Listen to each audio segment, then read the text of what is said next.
vida e esteja vendo somente dificuldades. Mas saiba de uma coisa, que Deus nos envia, e para onde Ele nos envia? Ele envia para que a gente possa florescer. Ele nos planta em lugares, às vezes, que você julga como sendo inférteis, que não tem nenhum sentido a sua presença ali. Mas Deus, aonde Deus coloca um filho seu, Ele coloca para florescer. Há um texto nas Escrituras, no segundo livro de Reis, capítulo 5, que nos conta uma história muito, muito impressionante. Porque essa é a história de uma moça, de uma jovem, de uma menina, de uma criança, usada poderosamente por Deus. Agora, em um contexto completamente adverso. Em um contexto completamente inóspito, um contexto completamente infértil. O texto nos diz, no capítulo 5 do segundo livro de Reis, no versículo 1, diz que o rei da Síria tinha grande respeito por Naamã, comandante do exército, pois por meio dele o Senhor tinha dado grandes vitórias à Síria. Mas, embora Naamã fosse um guerreiro valente, sofria de lepra. Naquela época, saqueadores sírios tinham invadido o território de Israel e entre os cativos havia uma menina que se tornou serva da esposa de Naamã. Coincidência? Não. Providência. Certo dia, a menina disse à sua senhora: como seria bom se meu senhor fosse ver o profeta em Samaria. Ele o curaria da lepra. Naamã contou ao rei o que a menina israelita tinha dito. Então o rei da Síria lhe respondeu: vá visitar o profeta. Eu lhe darei uma carta de apresentação ao rei de Israel. Naamã partiu levando 350 quilos de prata, 72 quilos de ouro e 10 roupas de festa. É a carta para o rei de Israel e dizia: com esta carta apresente meu servo Naamã. Quero que o rei o cure da lepra. Aqui é a história, a gente diz, é a história de Naamã. Não, não, não. Essa é a história dessa menina. Menina sem nome, que nem nome tem. A Síria em guerra com Israel. Em uma dessas batalhas, a Síria invade o reino do norte de Israel e leva ali alguns cativos. E entre esses cativos, lá vai a menina. Certamente tinha mãe, tinha pai, tinha família, tinha tudo. Tinha seus planos de crescer junto da sua família, de casar, de construir família. Mas agora torna-se escrava dos sírios. Tem seu futuro aí completamente incerto. Seus planos frustrados. Né? E agora é levada para a casa de Naamã, para servir a esposa de Naamã. Aí eu fico pensando o que é que não passou na cabeça dessa menina? Futuro incerto, longe da família, uma mera escrava. De repente, quando ela olha para Naamã, o senhor da guerra, o conquistador, ela descobre que Naamã, debaixo daquela armadura, tinha lepra, uma doença incurável. Lá fora, era o maior general, o homem de todas as batalhas. Em casa, um leproso. Um homem que não conseguia lidar com a sua própria enfermidade. E a menina olha, não com um coração cheio de rancor, não com um coração cheio de mágoa, de frustração, como quem estivesse dizendo, está vindo aí? Me trouxe para aqui? Bem feito. Olha a mão de Deus pesando sobre você. Por sua causa, eu estou aqui. Mas Deus é justo. Não. Mas um coração cheio de compaixão, de misericórdia, olhou para Naamã, o seu senhor, chegou para sua senhora e disse: se Naamã, o meu senhor, estivesse na minha terra, lá tem profeta. E o profeta curaria ele. E ela começa a incentivar, falar tanto do seu Deus, falar tanto da sua fé para a mulher de Naamã, que essa, por sua vez, chega para Naamã e diz: olha, sabe a menininha que você trouxe? Aquela escrava israelita. Ela disse que na terra dele tem um homem, tem um profeta, que se você tivesse lá, você seria curado. E de repente a fé de Naamã acende, cresce, nasce no seu coração, a partir daquela menina. E aqui a gente aprende, meus irmãos, algumas lições, né, de como é que Deus nos planta em um lugar que você olha e diz assim: aqui não vai dar nada. Eu não entendo porque que Deus me colocou nesse lugar. Eu não compreendo como é que Deus me trouxe para aqui. Eu não entendo como é que Deus me leva para ali. E olhando para essa história, a gente começa a perceber, em primeiro lugar, meus amados irmãos, quando há uma predisposição no nosso coração de florescer aonde Deus nos coloca, então a gente compreende que é Deus quem cria as oportunidades. E que não existe na vida do crente nenhuma coincidência. O que existe é providência divina. É Deus criando a oportunidade. E aquilo foi Deus, foi Deus. Diz o texto, olha, o texto é muito claro. Era Deus quem dava a vitória a Naamã. Naamã era crente para Deus dar a vitória? Absolutamente. Está dizendo que Deus era o autor das vitórias da Síria, de Naamã. Era Deus que concedia. Olha a visão do escriba, do escritor sagrado. E, consequentemente, a visão de quando ele narra acerca dessa criança, dessa menina. Então, aqui está a oportunidade. Aqui está Deus criando a oportunidade na vida de Naamã, que não professava a fé de Israel. Ela é levada para a casa de Naamã, não por coincidência, mas por providência de Deus. E aqui você precisa aprender que é Deus quem coloca certas situações difíceis diante de nós. É Deus não para nos punir, mas justamente para usar dessas maneiras, a fim de que Ele possa, através dessas oportunidades, manifestar a fé no nosso coração e assim o seu nome ser glorificado. Você precisa ter um outro olhar sobre as circunstâncias adversas na sua vida. E entender que Deus está criando oportunidades onde você vê apenas dificuldade. Onde você vê dificuldade, você precisa dizer: olha, se isso aqui é dificuldade, na verdade, para Deus é uma oportunidade. No final, o nome dele será glorificado através dessa circunstância. O nome de Deus vai ser honrado, o nome de Deus vai ser glorificado. É Deus que nos coloca aonde Ele quer. Neste grande tapete da história, meus amados irmãos, que Deus está tecendo. Nós somos apenas um fio nesse grande tapete. Mas entenda que nesse grande tapete é a mão divina que está justamente fazendo esse grande bordado desse grande tapete e usando, e nos enviando e nos colocando aonde Ele deseja, aonde Ele quer. Podia ser qualquer outra pessoa, mas foi aquela menina. Podia ser qualquer outro lugar, mas foi justamente naquela região de Israel. Podia ser qualquer outro reino, mas foi o reino da Síria. Podia ser em qualquer outro tempo, mas foi aquele tempo. Podia ser qualquer outro homem, mas foi aquele homem leproso para quem Deus enviou aquela menina. Por quê, irmãos?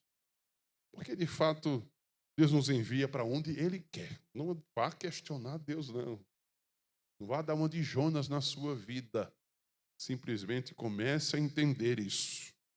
Que nem sempre, meus irmãos, nós entendemos porque estamos em determinados lugares ou situações. No entanto, A nossa fé deve nos levar a confiar em Deus e entender que Deus nos colocou ali por algum motivo. Olhe para aquilo que está ao seu lado, para as pessoas que estão perto de você, próximo, as pessoas que estão próximas a você. Olhe e entenda disso. Deus colocou você ali por uma razão. Até aquelas que você julga como sendo inimigas. Até aquelas que você julga como sendo usadas pelo adversário para provar a sua fé. Comece a enxergá-las como bênção de Deus na sua vida. São campos missionários. São corações para quem a palavra de Deus precisa ser semeada. Aonde Deus deseja semear. Saiba disso. Ele sabe exatamente aonde nós podemos ser mais eficazes no seu reino. Ele sabe. Se eu fosse para escolher, irmãos, aonde eu deveria pastorear, se eu fosse para escolher o lugar aonde o meu pastor me aconselhou que eu deveria ficar, saiba de uma coisa, que Belo Jardim não estava nesses planos.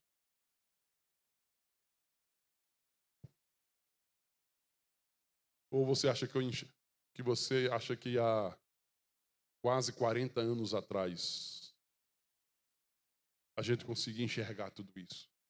Muito pelo contrário. Ele não enxergava nada disso. Estava além da nossa imaginação. O que eu enxergava era somente aquilo que as pessoas diziam que eu iria enfrentar aqui. Quando eu recebi um convite para vir aqui para Belo Jardim, ao mesmo tempo também tinha na mesa um convite trazido pelo meu pastor atual. Se eu estou com um convite aqui no bolso da igreja lá na Bahia. Meu pastor, era o meu tutor na época, disse: está aqui o telefone do presbítero, ligue para ele e diga que você vai ser pastor na cidade de Miguel Comum, lá na Bahia. Ele está esperando o seu telefonema, a igreja está esperando para você lá. Vá para lá. E ele começou a dizer das grandes vantagens que eu teria lá. Eu disse, mas eu estou sentindo no coração de ir lá para Belo Jardim. Ele disse, vou dizer para você o que é que Belo Jardim lhe espera. E começou a dizer de todos os problemas, de um por um, que eu ia enfrentar aqui. Ele conhecia a igreja, conhecia o trabalho, começou a nomear os problemas e dizer assim, assim, assim. Ele disse tudo, fez um raio-x, colocou todas as desvantagens da minha vinda a Belo Jardim e colocou só vantagens da minha ida para a Bahia. Ele disse, agora pega o telefone e ligue o presbítero lá na Bahia. Eu disse, não vou ligar não, na frente do meu pastor. Sou um menino desobediente. Não, importa obedecer a Deus e não aos homens, né? Pastor, meu coração ainda diz que eu devo ir para Belo Jardim. Meus irmãos, hoje eu conversava com o diácono José de Assis. Mas, Deca, às vezes a gente não consegue enxergar a dimensão do que Deus já fez nesses anos. Só o fato da gente estar aqui nessa avenida, nessa igreja, né? Nesse lugar. Você não sabe como isso é uma providência divina. Você não sabe o que Deus já fez e ainda é pequeno diante do que Ele ainda vai fazer. Você acha que eu enxergava tudo isso? Não, enxergava não, irmão. Mas Deus sabe. Deus nos envia para onde Ele quer. Embora, muitas vezes, aquilo aos nossos olhos seja um lugar que nós não gostaríamos de estar. Mas é para onde Deus coloca. Porque Ele entende, Ele sabe. Aonde a gente é muito mais frutífero. Muito mais. Meus irmãos, esse texto nos mostra que Deus usa, na verdade, é o nosso testemunho, não é a nossa posição. Quem era Naamã? Naamã era um general do exército da Síria. Homem importantíssimo dentro daquele contexto. Tem um destaque. O rei era... Quando Naamã trata com o rei do seu problema, o rei disse, você vai agora a Israel, vai com uma carta e vai com todos os presentes e diga ao rei que cure você, viu? O rei, quando ouve essa notícia, se desespera. Tamanha era a importância de Naamã. Mas veja, meus amados irmãos, que Deus não usou ninguém de posição para alcançar a fé de Naamã, para alcançar o coração, ou para alcançar a vida de Naamã. Deus usou quem? Uma escrava, uma menina cheia de fé, uma menina cheia de Deus, uma menina cheia de compaixão, cheia de amor, que apesar de estar desterrada, longe da sua pátria, longe dos seus, longe da sua família, condenada a uma vida de servidão, mas não perdeu a fé no seu Deus, não perdeu a confiança no seu Deus, não perdeu a comunhão com o seu Deus. E para o seu inimigo, que Naamã era inimigo, disse: se você estivesse lá em Samaria, porque lá tem homem de Deus, lá tem profeta, você seria curado dessa coça-coça aí, dessa lepra. A fé dela era tão grande, meus amados irmãos. Esse testemunho vivo, alguém que não se deixou amargurar pela vida, alguém que não se deixou amargurar pelas circunstâncias, alguém que não se deixou amargurar pelos inimigos, mas alguém que conservou a doçura, conservou a fé viva em Deus, dizendo: não importa aonde eu for, na verdade é Deus quem está me levando, é Deus quem está me guiando, não interessa com quem eu vou estar, na verdade eu vou estar diante daquele a quem Deus de fato quer alcançar através do meu testemunho de fé. Porque Deus não usa a posição, Deus usa o testemunho, é o que Deus está usando. Deus não precisa da nossa posição, Deus não precisa do nosso status, Ele só precisa da nossa disponibilidade, da nossa fidelidade. Nosso testemunho pessoal pode ter um impacto profundo na vida das pessoas à nossa volta. Entenda isso. Entenda que é isso que Deus usa para impactar vidas. Porque títulos e posições, todo mundo tem. Agora, um testemunho de fé são poucos. E é isso que Deus usa e é isso que faz a diferença. E, finalmente, irmãos, Deus usa a nossa fé para contagiar o coração dos outros. A fé daquela menina na capacidade de Deus de curar a lepra de Naamã, uma doença contagiosa. Na verdade, não foi a doença que contagiou a menina, foi a fé dela que contagiou aquele doente. Porque a lepra é contagiosa. Mas a lepra de Naamã não contagiou aquela pequena missionária. Foi a fé daquela missionária que contagiou o coração da mulher de Naamã e que terminou contagiando o coração de Naamã também. Uma fé contagiosa, uma fé tão forte, uma fé tão viva, que Naamã resolveu falar com o seu Senhor e que depois resolveu sair do seu lugar para ir a Israel em busca da cura. É verdade que foi todo pomposo, foi todo cheio de si, cheio de presente, cheio de carta. Foi para o lugar errado, foi para o rei se desespera, rasga a sua roupa diante de Naamã, com medo do rei da Síria. Diz: porventura sou Deus para curar você, e agora que ele mandou, eu vou fazer o quê?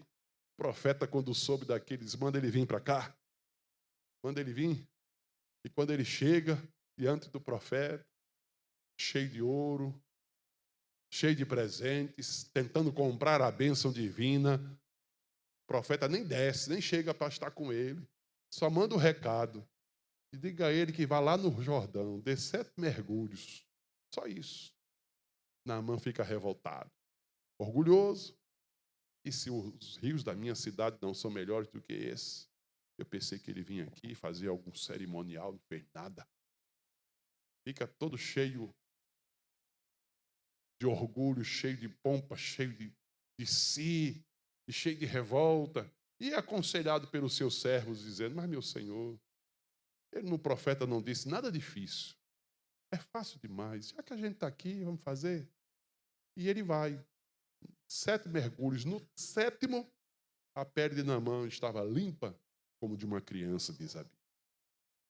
Naamã fica impressionado.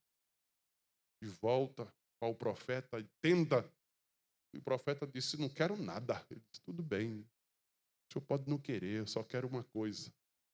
Me dê um pouco da terra aqui de Israel para eu levar para a minha terra, para que eu possa também adorar este Deus. E na hora que eu entrar no templo da divindade do meu reino, e eu servir de apoio para o meu Senhor, que Deus não leve em conta isso, mas porque a partir de hoje o seu Deus também será o meu Deus. O coração de Naamã é alcançado, irmãos. Porque a fé nasce no coração de Naamã e ele converte-se ao Deus de Israel. E passa também a ser adorador do Senhor. Tudo isso a partir da fé daquela criança. A fé, ela contagia, meus irmãos. Quando vivemos de maneira que demonstramos a nossa confiança em Deus, isso parece inspirar e motivar outras pessoas à nossa volta a buscarem a Deus, assim também como nós buscamos. A nossa fé não pode ser escondida, a nossa confiança não pode ser escondida, mas ela deve ser compartilhada para que outros possam ver e crer em Deus, assim também como nós cremos. E é isso que acontece. Deixa eu terminar essa nossa reflexão nessa noite para a gente orar.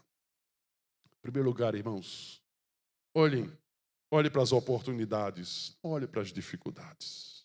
Pergunte a si mesmo, quais são as oportunidades que Deus está me dando no meu dia a dia? Elas podem ser difíceis, mas quais são as oportunidades? Ao invés de você focar nos obstáculos, busque as chances de testemunhar da sua fé em Deus em meio a tudo que você está vivendo.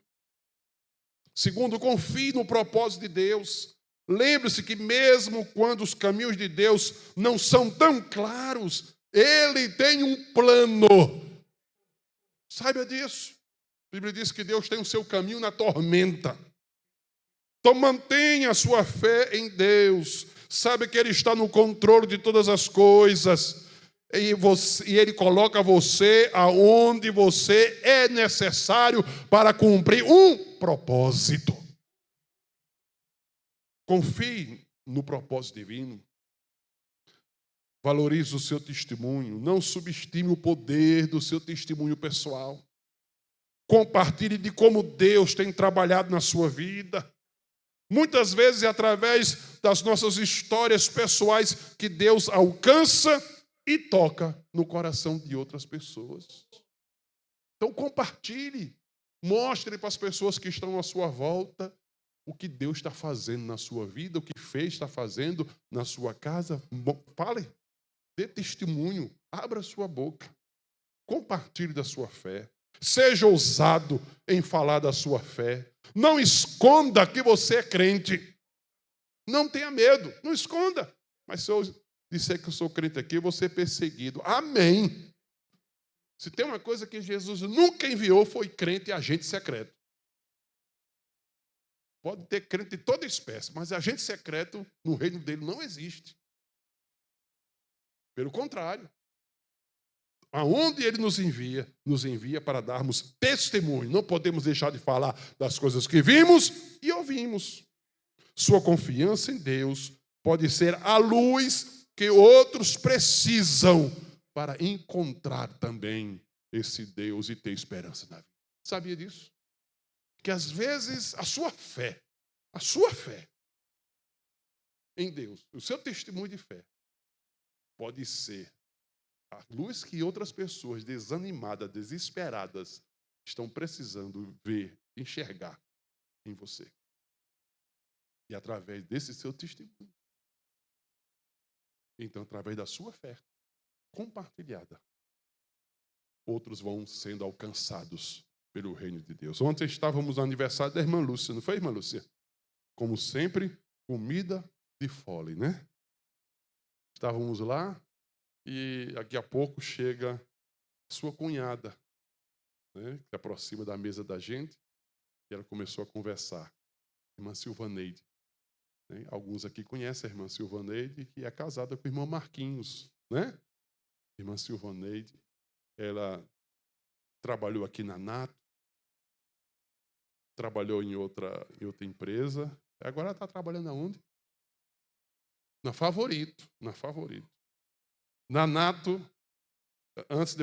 ela disse assim, dizia, olha, passava o ano todo evangelizando, fazendo culto todos os dias.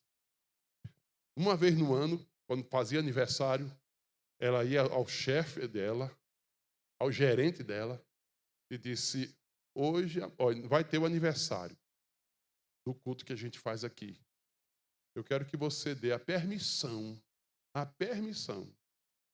para eu trazer o pastor, o cantor antenor, porque a gente vai fazer o dia todinho aqui de culto. Porque não é por turma, não é por turno, não é? Então não tem aquele revés, sai uma turma, depois entra outra. Pois é, nesse intervalo da saída, do troca de turno, todo mundo vai passar por aqui e vai ouvir uma palavra, vai receber uma oração. E ela convidava a mim, convidava a Antenor, a gente passar a manhã todinha lá, né? O dia todinho lá. Justamente nesse intervalo, evangelizando. Ela disse, pastor, era fácil, né? É fácil não. Às vezes o inimigo usava um, usava outro, mas eu passava o telefone lá para o chefe, e o chefe assinava uma carta, e a carta vinha de cima para baixo, como menos espera, mesmo com cara feia, as portas se abriam, e o culto era realizado. E ela disse, já estou preparando lá. Se prepare que já vou chamar vocês para um ano de aniversário a gente fazer o mesmo culto. A irmã Silvaneide. Parece uma leoa, guerreira, mulher cheia da graça do Senhor, mas aprendeu a florescer aonde Deus plantou. E quantas vidas já foram alcançadas através do testemunho da irmã Silvaneide. Uma missão de paz na África, uma missão de paz no Haiti? Não. Uma missão de Deus. É Deus quem cria as oportunidades. É Deus que coloca você aonde Ele quer. Saiba disso. É Deus quem usa o seu testemunho, não é o que você tem. É Deus quem usa a sua fé para contaminar, para contagiar outras pessoas. Amém? Fica de pé, queridos.